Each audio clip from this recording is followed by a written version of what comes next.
Today I will talk about Blazor. Few words about me. So I'm a passionate developer focused on Microsoft technology, especially C Sharp and .NET. And you can find me on social media, and you can check also my blog csharp.today. So before uh, before I start, I have a small request to you. You can visit my website mariuszbojkowski.pl/fordev, where you can rate my lecture and you can leave some feedback, positive, negative, everything goes. This is also the place where you can get slides from this presentation and sign up to newsletter and watch some other lecture that I did several times last year about C Sharp. And today I will talk about Blazor, what it is, how to start your adventure with the language, some basic concepts, how the layout is generated, deep dive into parameters, events, dependency injection, and finally, how to interrupt with JavaScript. So first, about Blazor idea. So Blazor is a concept of running C# inside of a browser. And for many, many years, JavaScript was the only option. And at some point, people at Microsoft uh, discovered that all modern browsers do implement something called WebAssembly. And the WebAssembly is a binary code to which JavaScript is compiled. And they decided to try to compile .NET Runtime to WebAssembly and run .NET DLLs on top of that. They also wanted to introduce new development model, and they called it Razor Components. So that's the basic idea how Blazor is working. But as they were introducing a few innovations like new development model and running code inside of the browser, so they didn't want to do everything at once. They decided first to introduce the development model, Razor Components, on top of existing solution, ASP.NET Core. And once this was working well, they wanted to tweak the Blazor WebAssembly part inside of the browser. So if you want to start working with Blazor, the best point is visiting blazor.net website, where you have really extended documentation, especially this get started button, which shows you step by step what you need to do to configure your machine. But fortunately, yesterday Microsoft build started, and now the setup is really straightforward. And the only thing that you need is the latest version of Visual Studio, and it's gonna be working well. So that's how the documentation looks like. And if you want to create new Blazor application, you will have few options. First is this Blazor server app template, or you can use .NET New Blazor Server command line. And this is the half step, like this will allow you to run the new Blazor Razor components on top of ASP.NET Core. And the only thing communicated to the browser will be all the UI changes over the SignalR. Good news about this is that it's already supported for about a year, so you can use that on production already without any risk. Second option is Blazor WebAssembly template, and that's the target WebAssembly solution, so running C# inside of the browser. You can use this new template, or you can type .NET New Blazor WASM. WASM is a shortcut of WebAssembly. There is also option to host Blazor WebAssembly inside of ASP.NET Core. And by hosting, I mean that there will be a separate WebAssembly project inside of solution, because WebAssembly is compiled to a bunch of static files, and they're gonna be served by ASP.NET Core. And you can, if you are using command line, you can use --hosted parameter to create such a project. And about support. So yesterday, Microsoft announced that Blazor WebAssembly is officially supported starting from yesterday, which means you can use that on production already, which is really great news.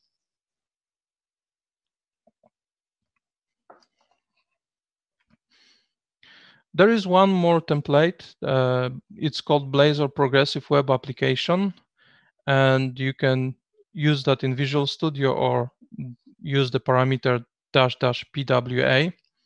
And this will introduce a new type of Blazor application. So basically, Progressive Web Application uses modern browser features that will allow you to install your application in your operating system as any regular application. You will have this prompt, and if you click the install button, the application will be downloaded and you will see it in your start menu. If you open such application, then you will have a separate window. It's not going to be browser anymore. And nice thing about this approach is that the application will have the capability to work offline.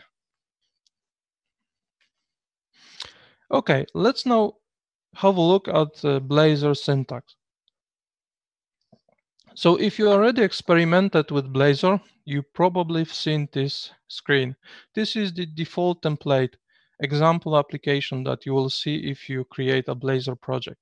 Here I show a counter tab, and this is very simple. It just has a click me button and count that is increased every time you click the button. So let's have a look at the code. Blazor code can consist of two things. One is embedded HTML and second is embedded C#. So let's start with the C# part. We have here just a current count field and increment count method that is just updating the value.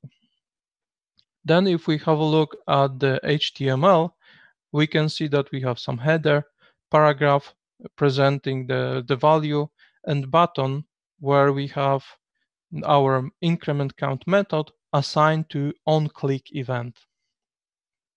And finally, we've got page attribute, which is defining default route for the component. That means if user types /counter in URL, it will show directly this component. So in Blazor, everything is a component, and components can be routable or non-routable.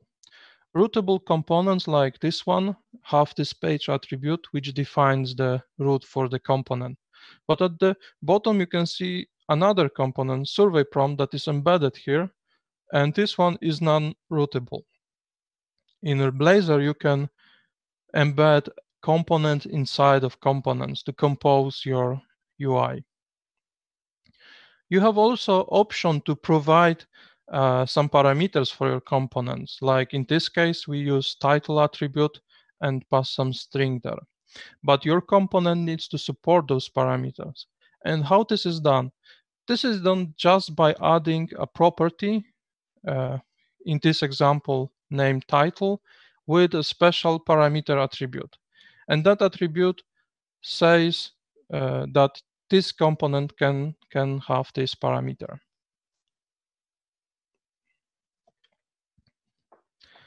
Okay, but if you remember the view that I showed you at the beginning, we had some menu on the left, and on the right we had this counter stuff.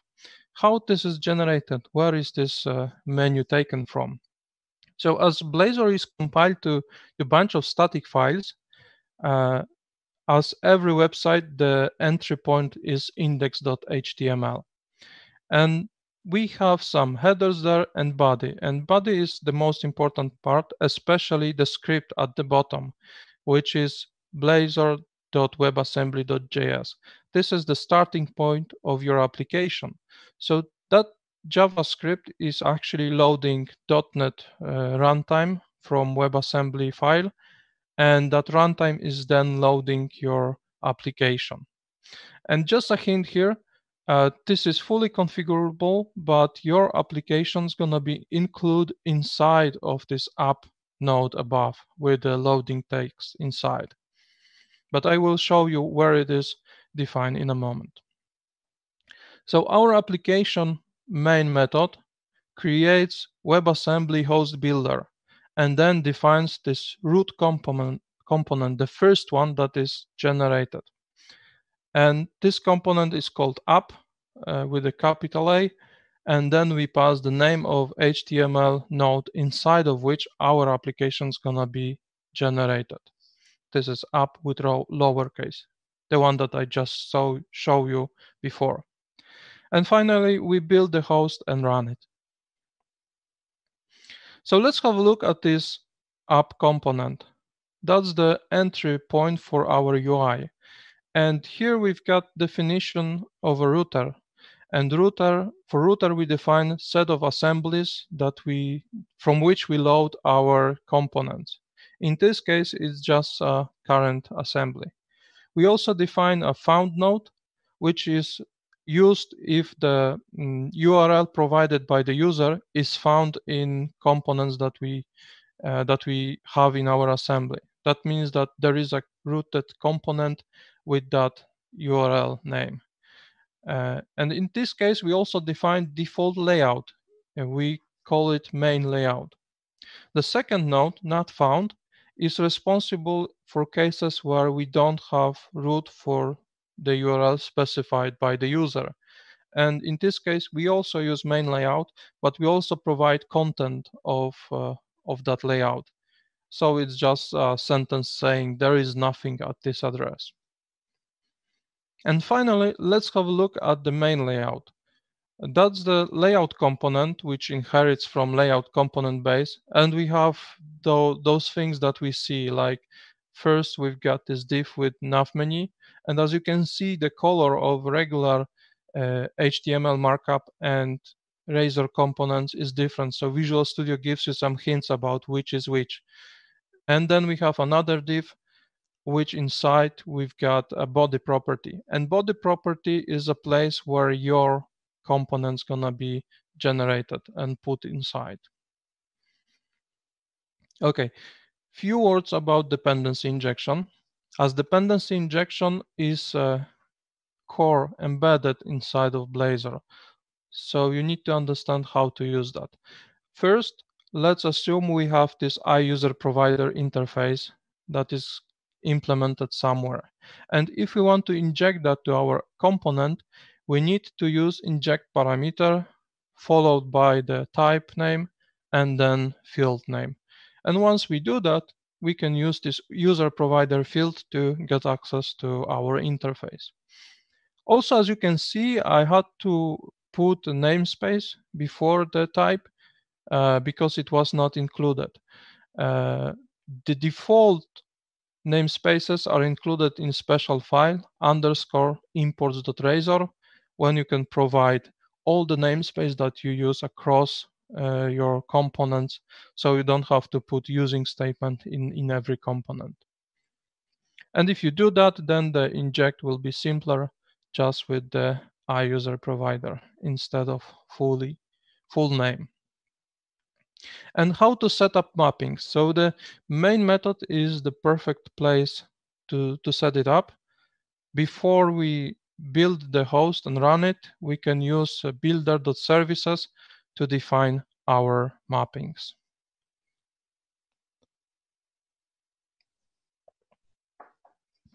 Okay, about parameters. So every component has a way to provide some parameters to it. And let's have a look at this example. We've got header component, which has two parameters, color and text, that we can customize. And if we use that header, we do something like that. We put color attribute and text attribute. If we use it many times, it's going to look something like that. But in some cases, like here, the color attribute is repeated everywhere, and this may not be your desired approach. So of course, there is another way to provide the value. We can use something called cascading value. And cascading value will provide a value for everything inside of cascading value node. But to support that, we need to modify slightly our header. So instead of having the color property with a parameter attribute, we need to use cascading parameter attribute. And that will do the trick. Going back, we can see that the header having text attribute may not be also the perfect solution. Maybe we could have something like that the header will include the text inside. And we can do that as well. But again, we need to modify our header component. So to do that, we need to rename the text property to child content. And this is a convention in Blazor. If we have a property named child content, it will get everything inside from our component. Then events. So let's consider a situation when we have a header and we want to hide it. So let's try to implement that. We have a header and a button. And first thing, we need to have a method. Let's call it hide me.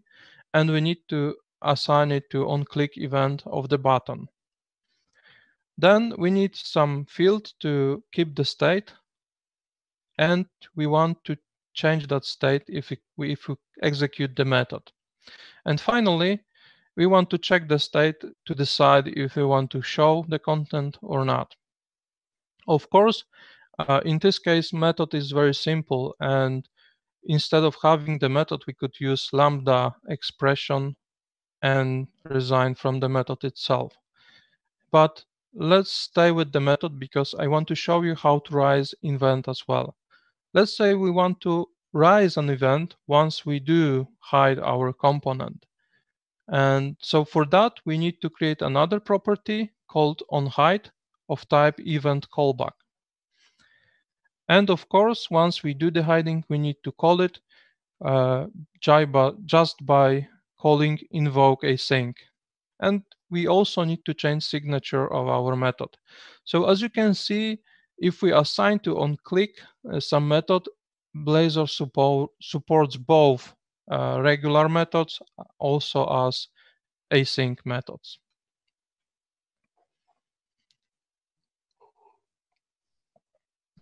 And by default, every parameter that we pass to a component is a one way only.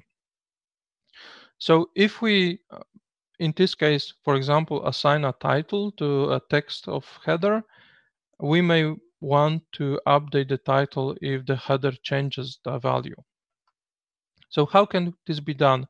We need to change the assignment to use bind-text instead of just text. And this will let Blazor know that we want to do two-way bindings. And of course, your component needs to support two-way bindings. And to do that, we need to add another property to our component. If our property is called text, we need to add text changed property of type event callback. And this is again convention. There is option to change the event type or event name while you do the binding, but just for simple scenario, that's the default convention. So event callback also have to be typed, and the type must be the same as our text property. And finally, of course, we need to raise that event when we change the text. And that will do the trick. Okay, but sometimes we have some Java library that we want to use, or there are some JavaScript features that we cannot do in Blazor itself. One of those examples is setting focus. There is no native Blazor support for that. So if we want to set focus on something, on some elements on our page, we need to create a small JavaScript function. So how to call that function? First, let's do the convention. So let's create interface for that with just a single method, setFocus async, with an object element, and that method will return value task. Why value task? Because every operation with JavaScript is returning value task. Now the implementation. First of all, we need to inject IJS runtime. And this interface is something provided by the Blazor.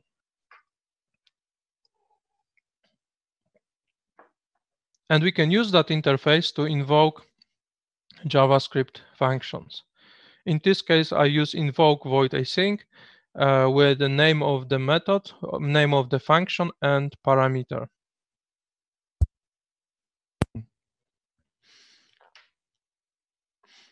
Then if we want to use that in our component, first thing we need to inject the iJavaScript interface, and then we need to execute setFocusAsync method. But what should we put inside?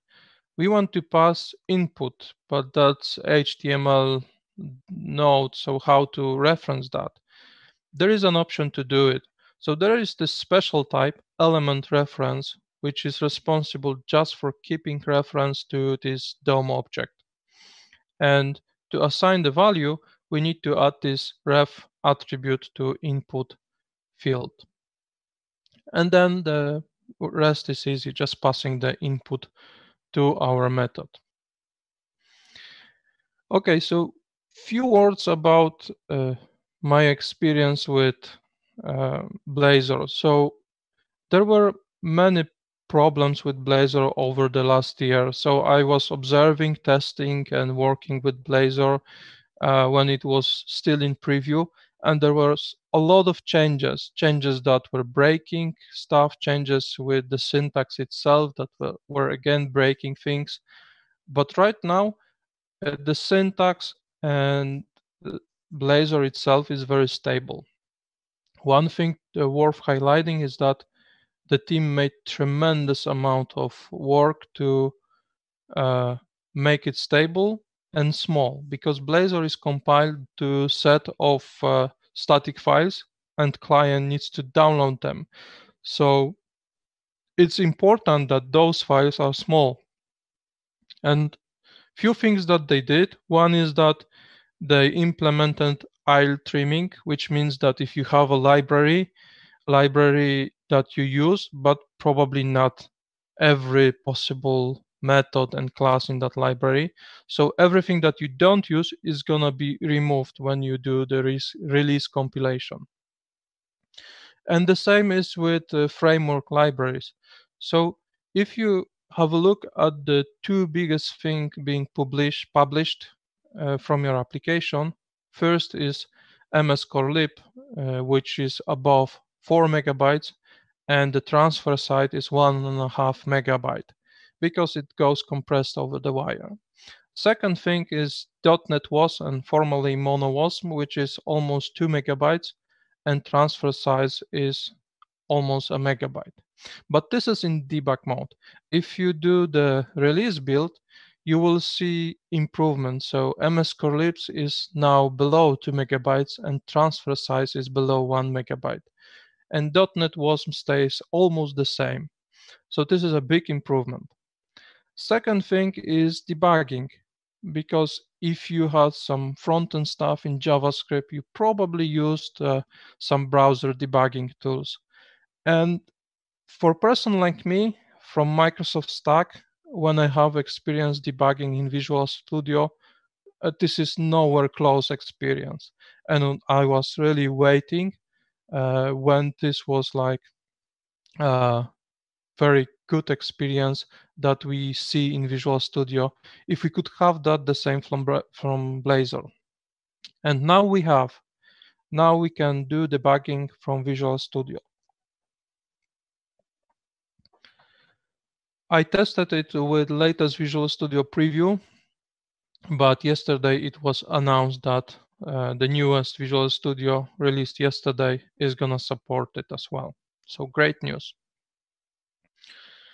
And finally, again, a small request. You can get slides from my website /4dev, and you can leave feedback there as well. I'm happy to answer questions now if you have some questions. Let me have a look.